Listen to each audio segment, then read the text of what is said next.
കാത്തിരിക്കും. വന്നില്ലെങ്കിൽ ഞാൻ ഇനിയും വരും.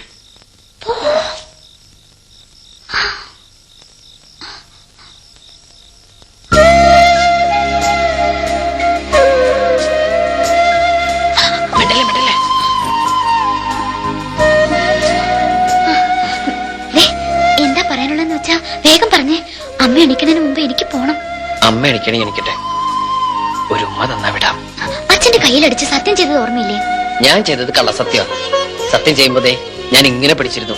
ഇങ്ങനെ പിടിച്ച സത്യം പാലിക്കേണ്ടെന്നാ. This is wrong promise. കഷ്ടമുണ്ട് കേട്ടോ. കുട്ടിയുടെ പഠിച്ച് വലിയ ആളായ അതിന്റെ ഗുണം നമുക്കല്ലേ?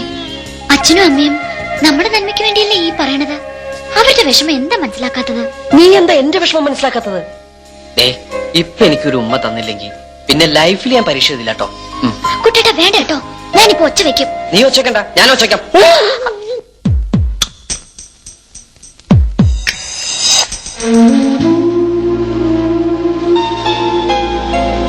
ഒരു പൂവിനെ നിശാശലഭം തൊട്ടുണർത്തും യാമമായി നറുമഞ്ഞുമി നിലാക്കുളിർ ഒന്നു ചേരും നേരമായി പനിനീരിൽ നനഞ്ഞ രാത്രിയെ പുലരിയിൽ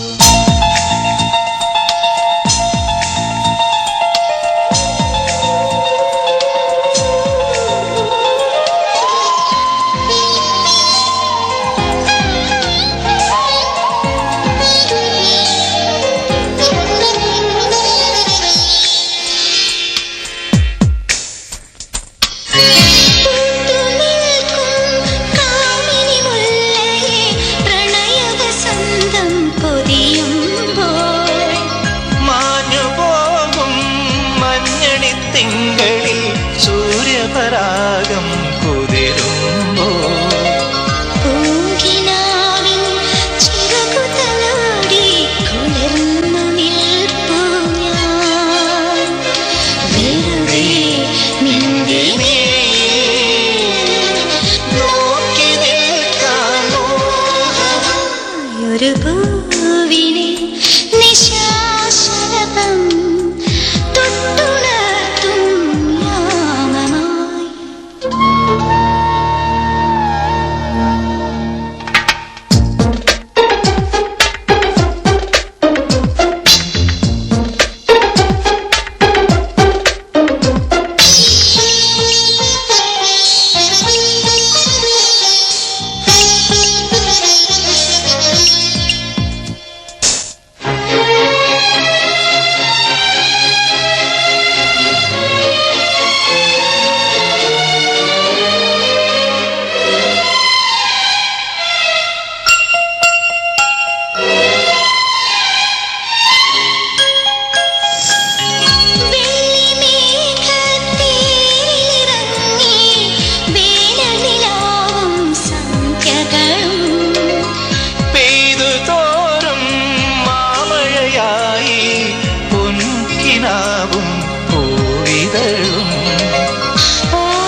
സാന്ദ്രമായൊരു പൂവിനെ നിശാശലഭം തൊട്ടുണർത്തും യാമമായി നറുമഞ്ഞുമി നിലാക്കുളിരും ഒന്നു ചേരും നേരമായി പനിനീരിൽ നനഞ്ഞ രാത്രിയെ പുലരിയിൽ പുൽകുന്നു.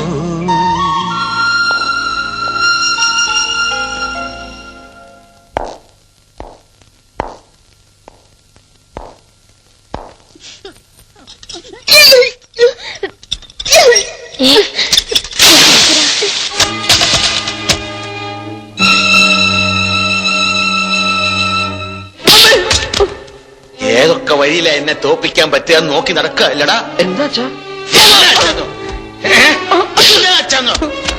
ഒന്നും അറിയാത്തതിനെ പോലെ നീ എന്നെ കബളിപ്പിക്കാൻ അറിയില്ലല്ലേ? മനസ്സിലാക്കാതെ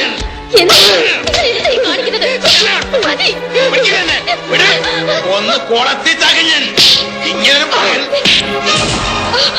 കുറെ നേരമല്ലേ തല്ലണം. കാര്യം എന്താ വെച്ചാ പറ. കാര്യം എന്താണെന്ന് അറിയില്ലല്ലേ? നീ അറിയാതാണോ അവള് ഗർഭിണിയായത്? ചില്ലിക്കാശിന് വകയില്ലാതെ ഇപ്പോഴും തന്തയുടെ ചെലവിൽ കഴിയുന്ന തന്തയാൻ പോന്നു. അങ്ങനെയാണെങ്കിൽ തന്നെ അവൾ എന്റെ ഭാര്യയല്ലേ, അയൽവക്കത്തെ പെണ്ണൊന്നുമല്ലോ. തോന്യാസം കാണിച്ച് നിന്ന് ചിലയ്ക്കുന്നോ? സ്കൂളിൽ പഠിക്കുന്നവൻ പെണ്ണ് കെട്ടിക്കൊണ്ട് വന്ന് ഞാൻ ക്ഷമിച്ചു, മനസ്സ് നീറുകയായിരുന്നു, എന്നിട്ട് സഹിച്ചു. ഇത് ഞാൻ സമ്മതിക്കില്ല. ഈ കുഞ്ഞ് ജനിക്കാൻ പാടില്ല. അവളോട് വേഗം റെഡിയാൻ പറ, ആശുപത്രി പോണം. അത് തീരുമാനിക്കേണ്ടത് എന്റെ അച്ഛനല്ല. ഇവളുടെ വയറ്റിൽ കിടക്കുന്ന കുഞ്ഞിന്റെ അച്ഛൻ ഞാനാ. ഞാൻ തീരുമാനിക്കും. കുറെ ഞാൻ ക്ഷമിക്കണം, ഇത് പറ്റില്ല. എന്റെ കുഞ്ഞിനെ കൊല്ലണോ വളർത്തണോ എന്ന് തീരുമാനിക്കേണ്ടത് ഞാനാ, നിങ്ങളല്ല. പട്ടി എന്റെ കൺമുമ്പിൽ കണ്ടുപോലും എന്റെ വീടാ. എന്റെ ചെറുപ്പടിക്ക് നിൽക്കുന്നവർ മാത്രം മതി ഇവിടെ. നോക്കി നിൽക്കാണ്ട് ഇറങ്ങി പോടാൻ നായ.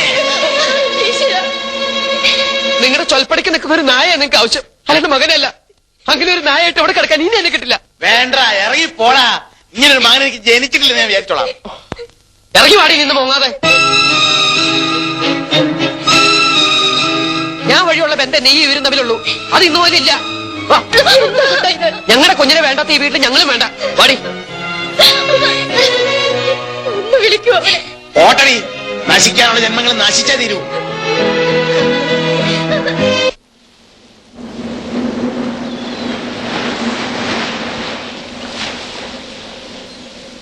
ദേഷ്യപ്പെടില്ലെങ്കിൽ ഞാനൊരു കാര്യം പറയട്ടെ. നമുക്ക് എന്റെ വീട്ടിലേക്ക് പോയാലോ? കുട്ടേട്ടന് എന്തെങ്കിലും ഒരു ജോലി കിട്ടണവരെ നമുക്ക് അവിടെ താമസിക്കാം. എന്നിട്ട് വേണം അച്ഛനെ കൈകൊട്ടിച്ചിരിക്കാൻ. സ്വന്തം വീട്ടിൽ നിന്ന് വഴക്കിട്ടിറങ്ങിയ അഭിമാനി അച്ഛ വീടിന്റെ അടുക്കളയിലെ താമസം എന്ന് പറയിപ്പിക്കാൻ. അതിന് എന്നെ കിട്ടൊന്നുമില്ല. വാശിയുള്ള അച്ഛന്റെ മോൻ തന്നെ ഞാനും. ഇപ്പൊ എന്റെ മനസ്സിൽ ഒന്ന് മാത്രമേ ഉള്ളൂ, രാത്രിയാവുന്നതിന് മുമ്പ് നിന്നെ സുരക്ഷിതമായ സ്ഥലത്താക്കുക. എവിടെ? ഇവിടെ അടുത്ത് കന്യാസ്ത്രീകൾ നടത്തുന്ന ഒരു വർക്കിംഗ് വിമൻസ് ഹോസ്റ്റലുണ്ട്. അവിടെ നീ സേഫ് ആയിരിക്കും. അതിന് ജോലിയുള്ളവർക്കല്ലേ അവിടെ അഡ്മിഷൻ കിട്ടൂ. അതിനൊക്കെ പരിഹാരം ഉണ്ടാക്കാം. പക്ഷെ അതല്ലല്ലോ പ്രധാന പ്രശ്നം. കല്യാണം കഴിഞ്ഞവരെ അവിടെ അഡ്മിറ്റ് ചെയ്യില്ല. അപ്പൊ പിന്നെ എന്ത് ചെയ്യും? അതിനിപ്പോ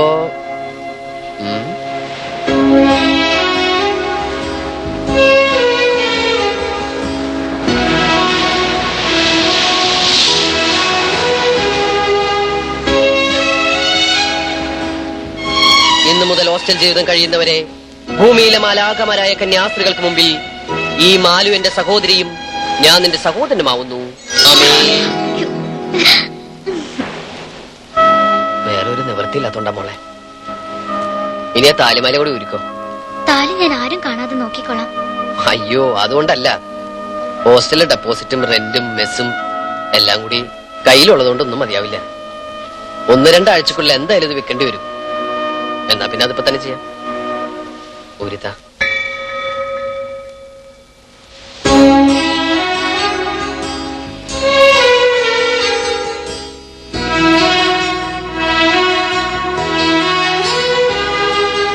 പരീക്ഷയിൽ ജയിക്കാൻ അമ്മ സരസ്വതിയുടെ അമ്പലത്തിൽ നിന്ന് പൂജിച്ച് കെട്ടിത്തന്ന ചരട. ഇത് താലി ചരടാക്കാം. അന്ന് കല്യാണത്തിന് താലി കെട്ടിയതൊന്നും എനിക്ക് ഓർമ്മയില്ല. ഇന്ന് മനസമാധാനത്തോടെ ഈ ശുഭമുഹൂർത്തത്തിൽ കടലമ്മയെ സാക്ഷി നിർത്തി ഓമനക്കുട്ടൻ മാലുവിന്റെ കഴുത്തിൽ താലി കെട്ടുന്നു.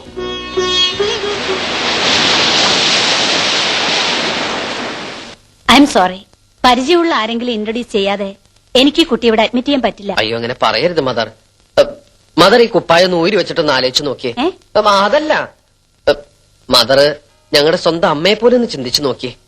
അപ്പൊ ഞങ്ങൾ ഉപേക്ഷിക്കാൻ തോന്നില്ല.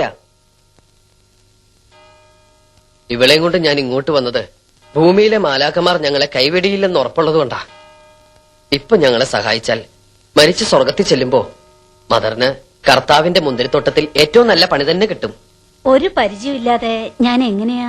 നാളെ രാവിലെ 10 മണിക്ക് ഓടിന്റെ കമ്പനിയിൽ ജോയിൻ ചെയ്യേണ്ടതാ ഇവക്ക്. പെങ്ങള് പെൺകുട്ടി ആയതുകൊണ്ടാ, അല്ലെങ്കിൽ ഞാൻ എന്റെ കൂടെ YMCA താമസിപ്പിച്ചാനെ.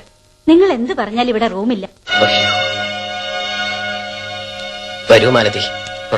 മുട്ടുവിൻ തുറക്കപ്പെടുമെന്ന തിരുവചനം വിശ്വസിച്ചതാ നമ്മൾ ചെയ്ത ഏറ്റവും വലിയ തെറ്റ്. എത്ര മുട്ടിയിട്ടും തുറക്കില്ലെന്ന് വെച്ചാ